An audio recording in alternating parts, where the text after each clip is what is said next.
एक घर में 3 भाई और एक बहन थी। बड़ा और छोटा पढ़ने में बहुत तेज थे। उनके माँ बाप उन चारों से बेहद प्यार करते थे, मगर मझले बेटे से थोड़े परेशान से थे। बड़ा बेटा पढ़ लिख कर डॉक्टर बन गया, छोटा भी पढ़ लिख कर इंजीनियर बन गया, मगर मझला बिल्कुल आवारा और गवार बन के ही रह गया। सबकी शादी हो गई। बहन और मझले को छोड़ दोनों भाइयों ने लव मैरिज की थी। बहन की शादी भी अच्छे घराने में हुई थी। आखिर भाई सब डॉक्टर इंजीनियर जो थे। अब मझले को कोई लड़की नहीं मिल रही थी। पिताजी भी बहुत परेशान थे और माँ भी। बहन जब भी मायके आती थी सबसे पहले छोटे भाई और बड़े भैया से मिलती थी, मगर मझले से कम ही मिलती थी, क्योंकि वह न तो कुछ दे सकता था न घर पे जल्दी मिल सकता था। वैसे वह दिहाड़ी मजदूरी करता था, पढ़ नहीं सका था तो यही काम था। मझले की शादी किए बिना पिताजी गुजर गए। माँ ने सोचा कहीं अब बंटवारे की बात न निकले, इसलिए अपने ही गांव से एक सीधी सादी लड़की से मझले की शादी करवा दी।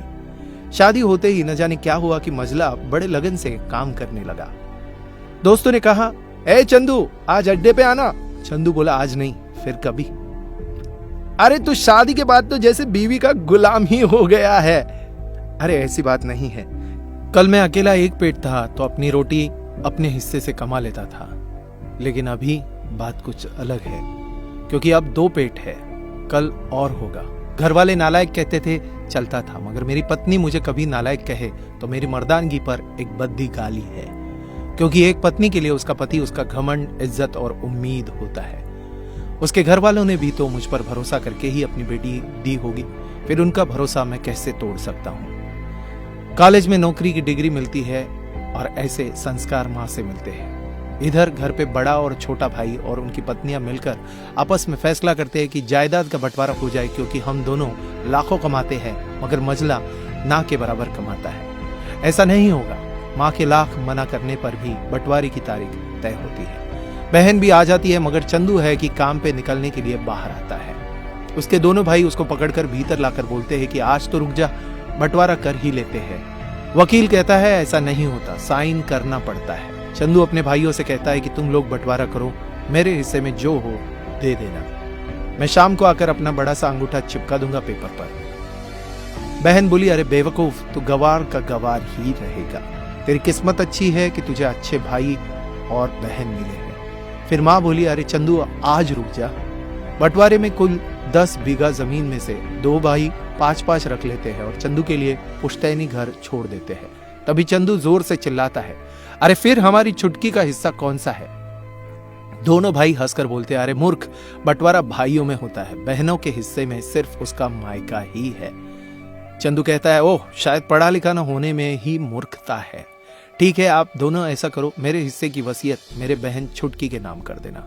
दोनों भाई चकित होकर बोलते हैं, और तू? चंदू माँ की ओर देखकर मुस्कुराते हुए बोलता है, मेरे हिस्से में माँ है ना, उसको मैं संभाल लूंगा। फिर अपनी बीवी की ओर देखकर बोलता है मुस्कुरा के, क्यों चांदनी जी, क्या मैंने गलत कहा? चांदनी अपनी सास से लिपट कर कहती है, इससे बड़ी वसीयत क्या होगी मेरे लिए, कि मुझे माँ जैसी सासू मिली और बाप जैसा ख्याल रखने वाला पति। बस यही शब्द थे जिन्होंने बंटवारे को सन्नाटे में बदल दिया। बहन दौड़कर अपने गवार भैया से गले लगते हुए रो रही थी, माफ कर दो भैया, मुझे क्यों नहीं समझ में आया कि आप इतने महान हो। चंदू अपनी बहन से कहता है, इस घर में तेरा उतना ही अधिकार है जितना हम सबका। माँ का चुनाव इसलिए किया ताकि तुम सबसे हमेशा जुड़ी रहो, क्योंकि यह वही कोख है जहां हमने 9 महीने गुजारे थे।